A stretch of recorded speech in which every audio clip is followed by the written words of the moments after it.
carbon choke cleaner here, cleaned off my bearing, and just to be extra cautious, wiped them off before every use, or before wiping them off right before I put them in, even though I've already cleaned them pretty thoroughly once.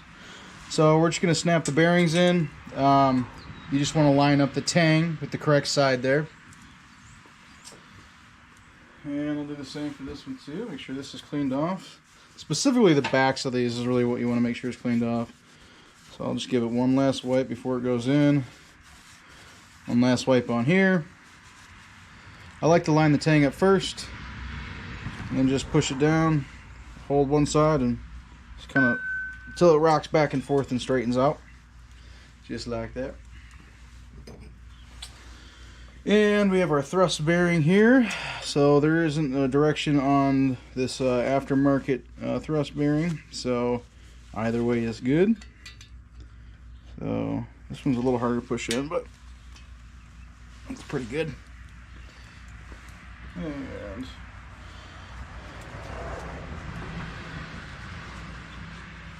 the next one here.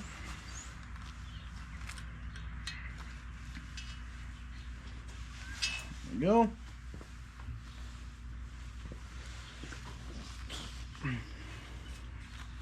And I know I missed a couple of these, but these are beyond clean. I've wiped them off 15 times already within the last hour. And this one here is the last one, number 1. Perfect. I just kind of like to feel them out, make sure that they're flush. That one's a little high. Again, it won't matter a ton because we're going to put the caps in, but just to make them go in a little easier. Perfect.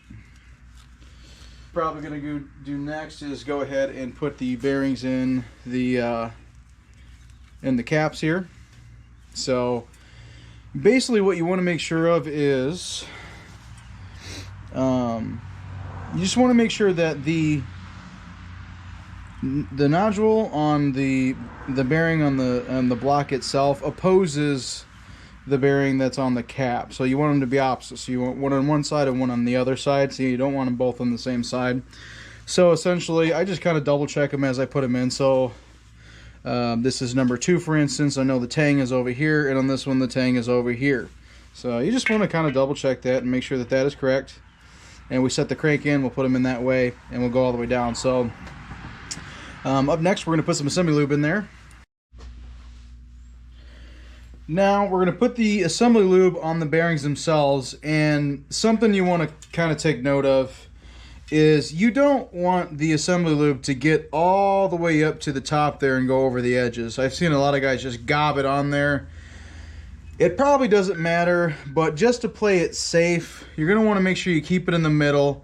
Don't gob it up there so it can't get behind the bearing, especially on initial startup. You want that to be, you know, decently dry underneath these bearings. So we're just going to put a little on my finger. We're using Permatex Ultra Slick. So kind of from what I'm read, this is from what I was reading and researching, this is probably the best stuff. I do have the Lucas green stuff too. I actually kind of like that as well. This is actually like stickier than the Lucas assembly lube is. The Lucas stuff is a little bit thinner, but more, I don't know, it's kind of hard to explain. It's almost more syrupy. This is more almost like molassesy. But they're both pretty dang similar. I like them both, but I'm gonna go with the Permatex for the build here. Give it a shot.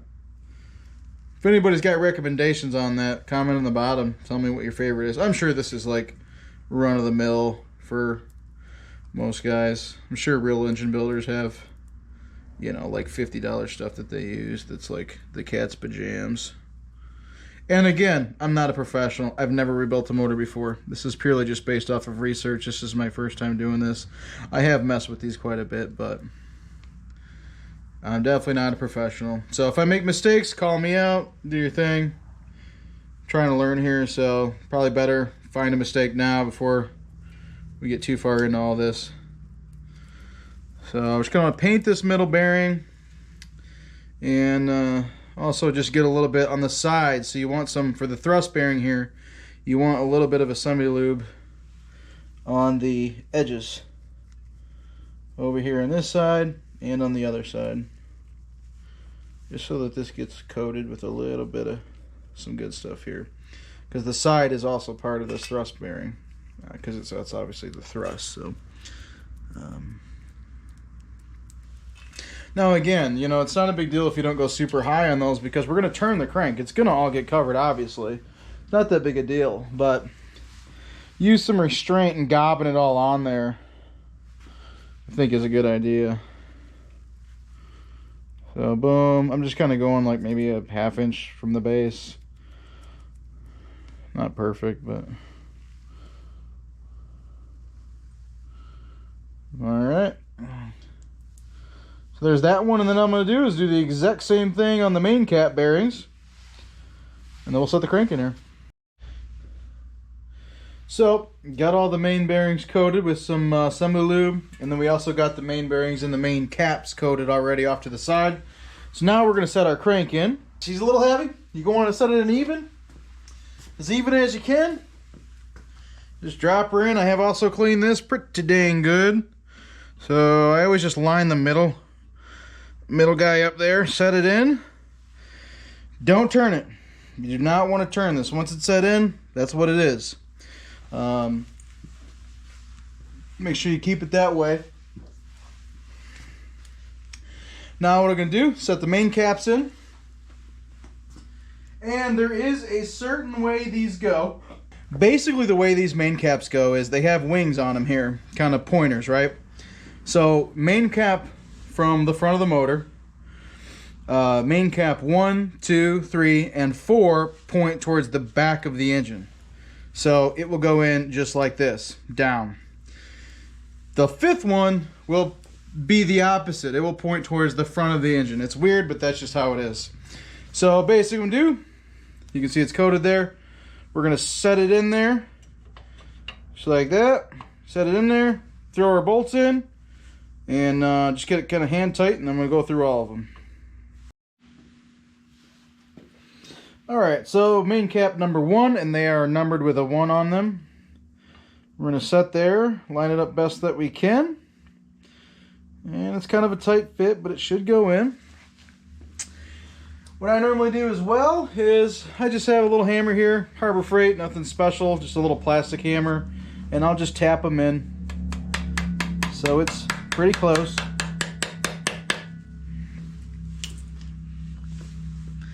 And it's just a little bit too far forward. There we go. You can kind of see it fall into place once it goes in. The other thing I'm going to do too is I'm going to put the bolts in now to line it up. Ones with the studs go on the outside. The ones without studs go on the inside. It's a good way to line these up. Other thing to keep in mind too is these are coated in oil. So these have a very thin film of oil on them. It's not drenched, but there's a thin film of oil. Basically, I dipped them and I set them on a towel overnight and haven't touched them since. So they just kind of naturally drained off of them. And I can see that this is just a little bit too far that way, so I'm just going to very gently look down, tap it straight on, which is right there. So drop that guy in, drop that guy in. These ones will fall down a little bit if they're lined up, which these are, so I know that we're lined up really well. I'm going to take my screw gun and just gently just kind of zip them down. And you'll see the main cap.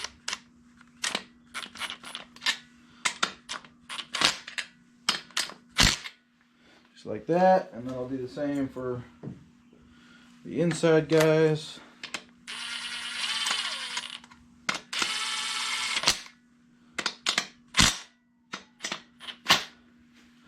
And then I'm just going to do that for now. And number 2. Now this sounds a little crazy, but I actually put a little bit of black RTV on the faces, on the inside faces of these main caps. I know that sounds crazy. I might get crucified for that, but my theory is this, is that once oil works its way into those main caps to the side skirt bolts, there's no way it's going to make its way back in there without leaking out eventually from these side main cap bolts. And I can't stand leaks. I absolutely hate it. So I'm trying something here. I'm just painting a very thin coat of black RTV on the outside. It's not very thick. Just to see if that could help things at all. You know, maybe. And then it's just that little bit, and then I'm just wiping that away. Wiping it away. Just to create some sort of barrier there, maybe to reject some of the oil if it comes up that way. I guess we'll see if it ends up working or not. So stud, main guys, and then I'm just gonna zip it down. Now, if this is clean really, really good, usually those will pop in. Those things will go in pretty easy. If it's a little on the dirtier side, sometimes it'll fight you, but it just kind of depends. Oh.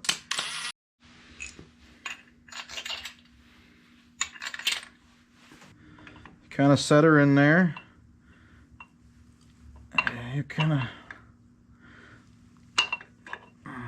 that one doesn't go in super easy. That's all right. We have a little love tap there. There we go. Bolts in.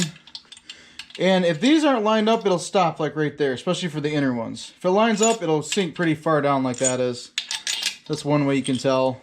If you're having trouble with it, you can wiggle it back and forth till it goes in. It'll straighten itself out as you tighten it. And with number 5, like I said, it's going to be facing the opposite direction instead of the front. Or instead of the back, it'll be facing the front. And I think it's just from engineering purposes. I think they like the wings being on there for rigidity. It adds some left to right rigidity with the wings kind of coming out a little bit, I think. And I'm thinking with the back, they probably just couldn't have it go out because it would come in contact with the timing or the rear stuff. It would protrude too far. So I think they just faced it backwards. I think it was probably the extent of the thinking behind that. So, just like that. 13 mil for the inner ones.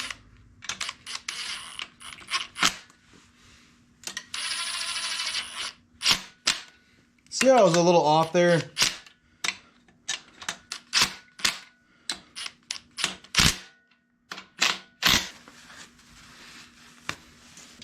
I believe, and my research could be wrong, somebody point this out for me if it is, I believe these can actually be torqued down 3 times, and then after 3 times they lose their stretch and should be replaced. I've torqued them down, well, they've been torqued down once since I obviously pulled them out of the motor. This will technically be their second time. Now, what I used to torque these down when I was testing the clearances for these mains was basically a set. I got a free motor. It was the same bolts. I cleaned the bolts up, and I used those bolts 2 or 3 or 4 times to go back and forth testing out the clearances for the mains. So that's what I did. That way I could save these bolts that came in the motor originally for the kind of final build, and they hopefully weren't too stretched out. So we're going to torque them down to spec now, essentially is what we're going to do. They've only been torqued once. Now this engine was tanked, hot tanked, the main caps, the bolts, the block, so that's why they're pretty dang clean. I cleaned this motor within an inch of its life over literally months. I'm kind of anal when it comes to cleaning, so I did clean this thing a lot. The crank was polished. I've messed around with it a lot since then, so the journals don't look perfectly flawless, but they're plenty fine. I see guys throw these things together with almost muddy oil still sitting in them, so it should be good for what we got. Again, don't turn the crank over. Just keep it as it is until it's completely torqued down, and then we can turn it. So we'll start in the torque sequence. Now, what we're going to be using to torque this down is, and I'd highly recommend this, is a Quinn digital torque wrench. So it's pretty cool. I think it's about $179 right now at Harbor Freight. It's a pretty sweet torque wrench. I like it a lot. It's got angle on it as well, degrees, which is pretty cool. It gets a little tough to do, especially with a motor stand on this when it rolls around. It's once you get off to the heavier torque sequences, it can get a little tough. But all right, so the first thing that I'm going to do is I set my torque wrench to 15 foot-pounds, and I'm going to try to set all these to 15 foot-pounds in the correct order. They're probably over, I think, but we'll see here. And that means 15 when it has the solid beep.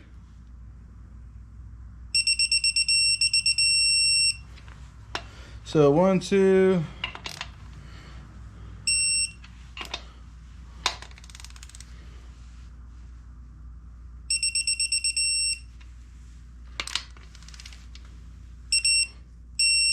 So a couple of these are already, that one's at 15.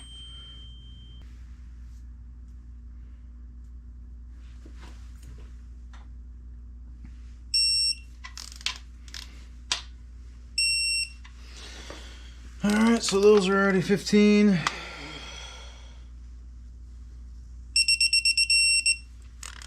It's kind of important that they're at 15 as a baseline because your angle really is set from the 15.15 baseline. So if they're over torqued when you start doing the degree, then essentially they'd be over torqued when you're done with the degree. But I'll say this, I'm not super worried about it. I'm assuming these are probably already a little stretched anyways, so I'm not too worried about that. So we'll do the outside ones, the exact same thing. Inner bolts, it's an 80-degree torque angle. So with this wrench, you just got to set it down flat, hit the mode button until you get to this. It'll blink to calibrate degrees, and then you can go and hold it down and go up all the way up to 80 degrees. So 80 degrees for these inner guys there, which are the more beefy ones.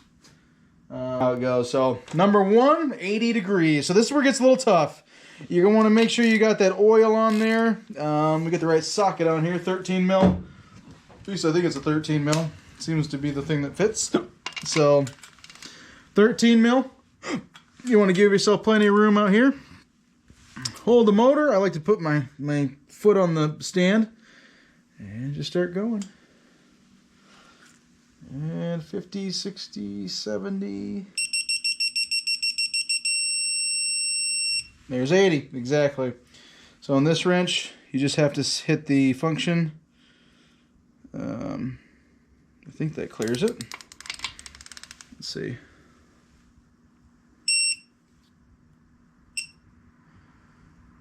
Okay, you just hit mode again is all you got to do. All right, so redo it again, 80.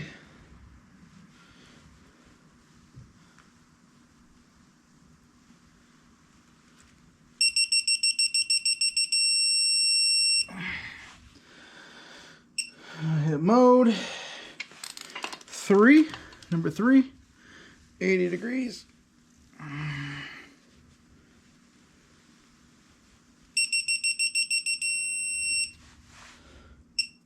Mode number 4.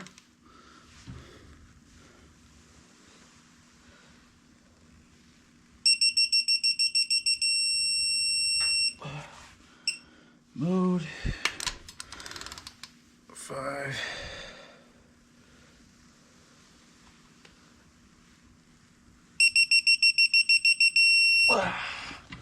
Six.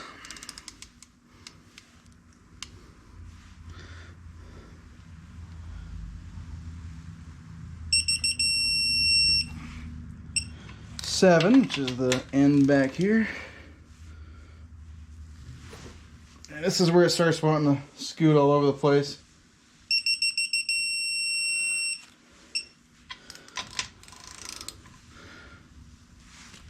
In fact, it's kind of easy if you tilt it.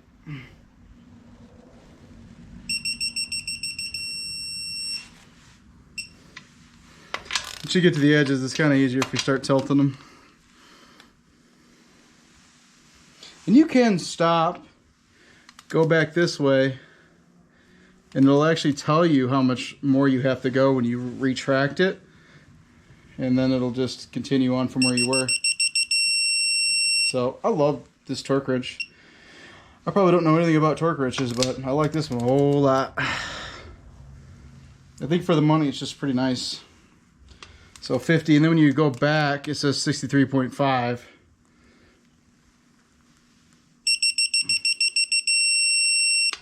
There we go.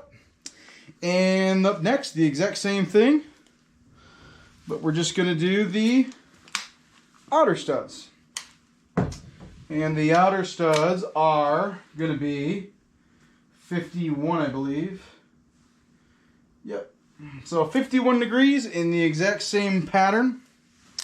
So, oops, go out here. Mode. Oops, let me reset it here. So 51. All right.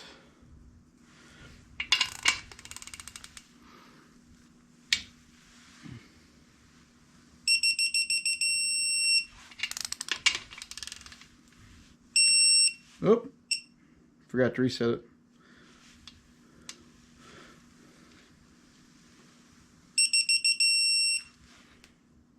Reset.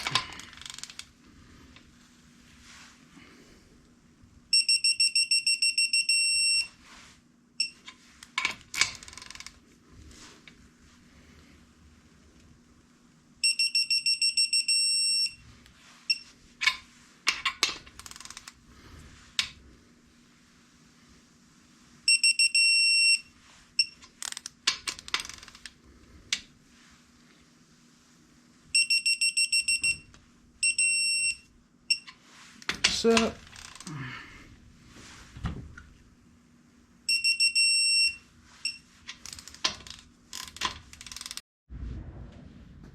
Now what I did here is I have my side skirt bolts, and I got some of that black RTV on there, that 90-minute stuff. So this is just a little bit soft at this point, but it's kind of starting to firm up a little bit. So this is kind of perfect. This is when I want to put them in, because I want it to be a little pliable, but I don't want it to squish out completely. I want it to be a good tight seal for anything that will get in there. So I'm just going to thread these in on each one of these just by hand with a socket. It's a 10 mil socket. And then once they're all in there, I'll gently snug them up, and yeah, we'll put them in after that. So, but now we can turn this and kind of get a feel for what this turns like. Now I will say, when I tested out the clearances, basically what I bought was Summit Pro LS stock main bearings for LS Gen 4 whatever. So they're stock. So what I've been reading is that you should have between 2 and 2.5 thousandths of clearance on your mains. Well, what I've also read is that stock General Motors specifications are just under 1 thousandths up to I believe it's 2.5. So that's kind of on the high side. So basically my mains measured out to be 1.5. So a little on the tight side, but I believe still pretty within spec. And basically this is how it turns. So kind of like that. It's a little on the stiff side. It also has some lube in it. So, but it does turn. It doesn't have any points where it feels like it's binding or anything like that. Turns pretty good. So it's not super easy to turn, but it definitely turns. So that's basically what I got. I'm going to give it a shot and try to run it. I think it's going to be just fine. We built it pretty clean, and we had the mains cleaned out really good, and you know, I think we'll be able to avoid a spun bearing pretty easily with this. Spins pretty good, it feels pretty good, so it's what I got for now. So really, essentially, we're just gonna, I believe the torque spec on the side bolts is 18 foot-pounds. Tomorrow I'll come in here and just go 1, 2, 3, 4, go through the torque sequence for those guys. And that'll be it. That's the crank installed. And then after that, we're going to put a piston in here, and we're going to check our rod bearing clearances.